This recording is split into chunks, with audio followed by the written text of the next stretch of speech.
Copyright's funny. Really, it is. I give you full permission to laugh at it. And I know your mother's told you to be nice to the weird kids, but I saw Copyright picking its nose earlier, and I swear it was eating roadkill out of the gutter.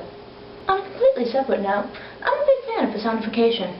Now, I don't want to talk too much about Copyright because for some reason a lot of people seem to find it boring. Also, I attended 2 seminars and a class on it, and I'm still not entirely certain I understand it. The best way I can describe copyright is, if you make something, it belongs to you. Except when it doesn't. And those other times when it belongs to you at first, and then it doesn't belong to you for a while, and then it belongs to you again. Interesting fact, by the way. So in the early days of copyright, the length of copyright lasted 5 to 7 years. Think about this for a moment. The first book of Harry Potter was published 13 years ago. Twilight was published 5 years ago. That means that in a different time period, within the next 2 years, it would be completely legal for you to write and sell a Harry Potter Twilight/fiction novel. And you are disgusting for even considering it. But over the past 200 years, the length of copyright has regularly been extended. I like to refer to this as the Mickey Mouse Amendment because, mysteriously, every time Mickey Mouse is about to enter the public domain, suddenly copyright is extended. I think we're due for another extension soon.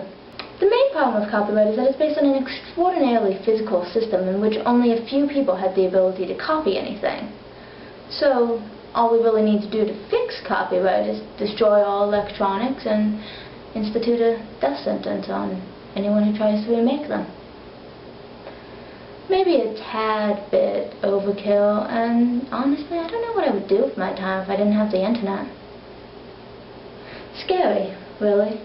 I mean, we don't really need a big meteor or zombie virus or huge electronic blackout to cause the apocalypse. All we really need is for someone to accidentally disconnect the internet.